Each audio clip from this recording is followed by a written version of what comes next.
Hi ಎಲ್ಲರಿಗೂ ನಮಸ್ಕಾರ. ನಾನು ನಿಮ್ಮ ಪ್ರೀತಿಯ ಮನೆಮಗಳು ಸಂಗೀತ. ನಾವು ಹಿಂದಿನ ತರಗತಿಗಳಲ್ಲಿ ಕನ್ನಡ ವ್ಯಾಕರಣದ ಬಗ್ಗೆ ತಿಳಿತಾ ಇದ್ವಿ. ಆ ಕನ್ನಡ ವ್ಯಾಕರಣದಲ್ಲಿ ಮೊದಲಿಗೆ ವರ್ಣಮಾಲೆಗಳನ್ನು ತಿಳ್ಕೊಂಡ್ವಿ, ಗುಣಿತಾಕ್ಷರಗಳನ್ನು, ಸಂಯುಕ್ತಾಕ್ಷರಗಳನ್ನು ತಿಳ್ಕೊಂಡಿದ್ದೀವಿ, ಲಿಂಗಗಳನ್ನು ತಿಳ್ಕೊಂಡಿದ್ದೀವಿ. ಈಗ ತದನಂತರದ ಕನ್ನಡ ವ್ಯಾಕರಣದಲ್ಲಿ ಬರುವಂತಹ ಪದರಚನೆಯ ಬಗ್ಗೆ ತಿಳಿಯೋಣ. ನೋಡಿ, ಪದರಚನೆ ಅಂತಂದರೆ ಒಂದು ಅಕ್ಷರಕ್ಕೆ ಮತ್ತೊಂದು ಅಕ್ಷರ ಸೇರಿಸಿ ಅಥವಾ ಎರಡಕ್ಕಿಂತ ಹೆಚ್ಚು ಅಕ್ಷರಗಳನ್ನು ಸೇರಿಸಿ ಬರುವಂತಹ ಅಕ್ಷರಗಳೇನಿದ್ದಾವೆ, ಅಲ್ಲಿ ಉತ್ಪತ್ತಿಯಾಗುವಂಥ ಅಕ್ಷರಗಳೇನಿದ್ದಾವೆ ಅವು ಪದಗಳಂತ ಅನಿಸ್ಕೊಳ್ತವೆ. ಉದಾಹರಣೆಗೆ ನೋಡೋದಾದರೆ, ಈಗ ಮ ಅಂತ ಅಕ್ಷರ ಇದೆ, ಅದಕ್ಕೆ ನ ಅಂದರೆ ನೇ ಬಂದು ಸೇರಿಕೊಂಡಿದೆ, ಅಲ್ಲಿ ಮನೆ ಎಂಬ ಪದ ಉತ್ಪತ್ತಿಯಾಗಿದೆ. ಅದೇ ರೀತಿ ನಳ ನೋಡ್ಬೋದು, ಅರ ನೋಡ್ಬೋದು, ಹುಡುಗ ಮುಂತಾದ ಒಂದು ಶಬ್ದಗಳನ್ನು ಅಂದರೆ ಪದಗಳನ್ನು ನೋಡಿದಾಗ ಒಂದು ಅಕ್ಷರಕ್ಕೆ ಮತ್ತೊಂದು ಅಕ್ಷರ ಅಥವಾ ಎರಡಕ್ಕಿಂತ ಹೆಚ್ಚು ಅಕ್ಷರಗಳು ಬಂದು ಸೇರಿರುವುದನ್ನು ನಾವು ನೋಡ್ತಾ ಇದ್ದೀವಿ. ಆಗ ಒಂದು ಪದ ಉತ್ಪತ್ತಿ ಆಗುತ್ತೆ. ಈ ಪದವನ್ನು ಯಾವ ರೀತಿಯಾಗಿ ರಚನೆ ಮಾಡಬಹುದು ಅಂತಂದರೆ, ಈಗ ಅ ಅನ್ನೋ ಅಕ್ಷರ ಇದೆ, ಅದಕ್ಕೆ ರ ಆಗಲಿ, ಳ ಆಗಲಿ, ಮ ಅಥವಾ ವ ಅಂಗಿ ಕೊಡುವಾಗ ಗ, ಈ ಎಲ್ಲ ಒಂದು ಅಕ್ಷರಕ್ಕೆ ಮತ್ತೊಂದು ಅಕ್ಷರ ಬಂದಲ್ಲಿ ಸೇರಿಕೊಳ್ಳುತ್ತೆ. ಆಗಲ್ಲಿ ಒಂದು ಪದ ಉತ್ಪತ್ತಿ ಆಗುತ್ತೆ. ಈ ರೀತಿಯಾಗಿ ನಾವು ಪದವನ್ನು ರಚನೆ ಮಾಡಬಹುದು. ಅಕ್ಷರಗಳನ್ನು ಅರ್ಥವತ್ತಾಗಿ ಜೋಡಿಸಿದಾಗ ಅಲ್ಲಿ ಒಂದು ಪದ ಉತ್ಪತ್ತಿ ಆಗುತ್ತೆ.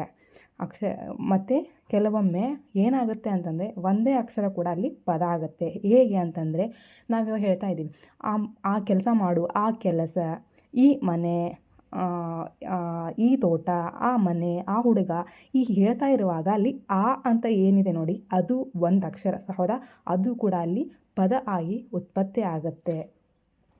ಭಾಷೆ ಅನ್ನೋದು ಏನಿದೆ ನೋಡಿ, ಅದು ನಿಂತ ನೀರಲ್ಲ, ಅದು ತನ್ನ ಸಂಪರ್ಕಕ್ಕೆ ಬರುವಂತಹ ಅಂದರೆ ತನ್ನ ಸಂಪರ್ಕಕ್ಕೆ ಸಿಕ್ಕುವಂತಹ ಬೇರೆ ಭಾಷೆಗಳಿಂದಲೂ ಕೂಡ ಪದಗಳನ್ನು ಅದು ಸ್ವೀಕರಿಸುತ್ತೆ. ಅಲ್ಲಿ ಸ್ವೀಕರಿಸಿ ಅದನ್ನು ಬಳಕೆ ಕೂಡ ಮಾಡುತ್ತೆ. ಹಾಗಾಗಿ ಪ್ರತಿಯೊಂದು ಭಾಷೆಯಲ್ಲಿದ್ದು ಅದರದ್ದೇ ಆದಂತಹ ಮೂಲ ಪದಗಳು ಹಾಗೂ ಬೇರೆ ಭಾಷೆಯಿಂದ ಪದಗಳು ಕೂಡ ಇರ್ತವೆ. ಈ ಪದಗಳ ರಚನೆಗಳಲ್ಲಿ ನಾವು ದೇಶ ಪದ ಮತ್ತು ಅನ್ಯ ದೇಶ ಪದ ಅಂತ ನೋಡಬಹುದು. ದೇಶ ಪದ ಅಂತಂದರೆ ಒಂದು ಭಾಷೆಯ ಮೂಲ ಪದಗಳನ್ನು ನಾವು ದೇಶ ಪದ ಅಂಥೇಳಿ ಕರಿತಾ ಇದ್ದೀವಿ. ಅಂದರೆ ಕನ್ನಡದಲ್ಲಿರುವ ಮೂಲ ಪದಗಳ ದೇಶ ಪದಗಳೆನಿಸಿವೆ. ಕನ್ನಡದಲ್ಲಿ ಸಂಸ್ಕೃತ, ಪಾರ್ಸಿ, ಪೋರ್ಚುಗೀಸ್, ಇಂಗ್ಲೀಷ್, ಉರ್ದು ಇತ್ಯಾದಿ ಭಾಷೆಗಳಿಂದಲೂ ಸಾಕಷ್ಟು ಪದಗಳು ಬಂದಿವೆ. ಈ ಸಂಸ್ಕೃತದಿಂದ ಬಂದಿರುವ ಪದಗಳನ್ನು ತದ್ಭವ ಅಂಥೇಳಿ ಕರಿತಾ ಇದ್ದೇವೆ. ಇದನ್ನು ಮುಂದಿನ ತರಗತಿಯಲ್ಲಿ ನೋಡೋಣ. ತತ್ಸಮ ತದ್ಭವದಲ್ಲಿ ತತ್ಸಮ ಅಂದ್ರೇನು, ತದ್ಭವ ಎಂದ್ರೇನು ಅನ್ನೋ ಅಲ್ಲಿಗೆ ಗೊತ್ತಾಗುತ್ತೆ. ಸಾಮಾನ್ಯವಾಗಿ ಪ್ರತಿ ಭಾಷೆಯಲ್ಲೂ ದೇಹದ ಅಂಗಾಂಗಗಳಿಗೆ, ಸಂಬಂಧವಾಚಕಗಳಿಗೆ, ಪ್ರಾಣಿ ಹೆಸರುಗಳಿಗೆ, ಪದಾರ್ಥಗಳಿಗೆ, ಸರ್ವನಾಮಗಳಿಗೆ, ಸಂಖ್ಯಾವಾಚಕಗಳಿಗೆ, ಧಾತುಗಳಿಗೆ ಆಯಾ ಭಾಷೆಯ ಸ್ವಂತ ಪದಗಳು ಇರ್ತವೆ. ಈಗ ಕನ್ನಡ ದೇಶ ಪದಗಳನ್ನು ನೋಡೋಣ. ಅಂಗಾಂಗಗಳು ಅಂದರೆ ನಮ್ಮ ದೇಹದ ಅಂಗಾಂಗಗಳು, ಕೈ, ತಲೆ, ಹೊಟ್ಟೆ, ಕಾಲು, ಬೆನ್ನು, ಈ ರೀತಿ ಇತ್ಯಾದಿ ಅಂಗಾಂಗಗಳು ಕನ್ನಡ ದೇಶ ಪದಗಳಾಗಿವೆ. ಸಂಬಂಧವಾಚಕ ಅಂದರೆ ನಮಗೆ ಸಂಬಂಧವನ್ನು ಸೂಚಿಸುವಂತಹದ್ದು, ಅಪ್ಪ, ಅಮ್ಮ, ಅಜ್ಜ, ಅಜ್ಜಿ, ಮಾವ, ಅಣ್ಣ, ತಮ್ಮ ಮುಂತಾದ ಒಂದು ಪದಗಳು ಸಂಬಂಧವನ್ನು ಸೂಚಿಸ್ತವಲ್ಲ, ಅವು ಕನ್ನಡ ದೇಶ ಪದಗಳು. ಪ್ರಾಣಿಗಳು ಅಂದರೆ ಇಲ್ಲಿ ಹಾವು, ಎಮ್ಮೆ, ದನ, ಕರು ಇವೆಲ್ಲ ಕನ್ನಡ ದೇಶ ಪದಗಳು, ಪ್ರಾಣಿಗಳಲ್ಲಿ ಬಳಸುವಂತಹದ್ದು.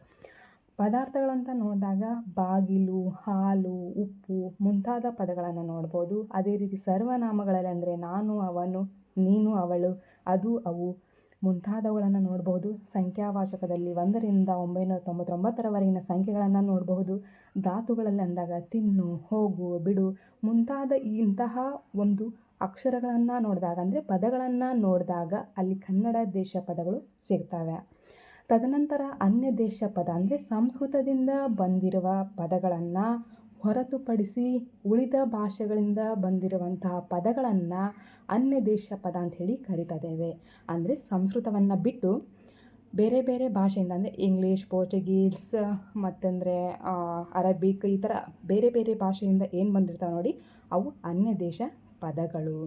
ಈ ಅನ್ಯ ದೇಶ ಪದಗಳಿಗೆ ಉದಾಹರಣೆ ನೋಡಬೇಕಾದ್ರೆ ದಮ್ಮು, ಅಬಕಾರಿ, ರಸ್ತೆ, ದವಾಖಾನೆ, ದಲ್ಲಾಳಿ, ತರಬೇತು, ತಕರಾರು, ಕಾಗದ, ಸಾಬೂನು, ದರ್ಜೆ, ಕುರ್ಚಿ, ಕಾರ್ಖಾನೆ, ರಸೀದಿ, ಇಸ್ತ್ರಿ ಮುಂತಾದ ಒಂದು ಪದಗಳಲ್ಲಿ ನಾವು ಅನ್ಯ ದೇಶ ಪದಗಳನ್ನು ನೋಡಬಹುದು. ಇದಿಷ್ಟು ಪದರಚನೆಯಲ್ಲಿ ಅನ್ಯ ದೇಶ ಮತ್ತು ದೇಶ ಪದಗಳ ಬಗ್ಗೆ ನಾವು ತಿಳ್ಕೊಂಡ್ವಿ. ಮುಂದಿನ ತರಗತಿಯಲ್ಲಿ ವಾಕ್ಯ ರಚನೆಯ ಬಗ್ಗೆ ತಿಳಿದುಕೊಳ್ಳೋಣ. ಇಲ್ಲಿಯವರೆಗೆ ವೀಕ್ಷಿಸಿದ್ದಕ್ಕೆ ಧನ್ಯವಾದಗಳು. ಪ್ಲೀಸ್ ಸಪೋರ್ಟ್ ಮಾಡಿ, ಸಬ್ಸ್ಕ್ರೈಬ್ ಮಾಡಿ, ಶೇರ್ ಮಾಡಿ.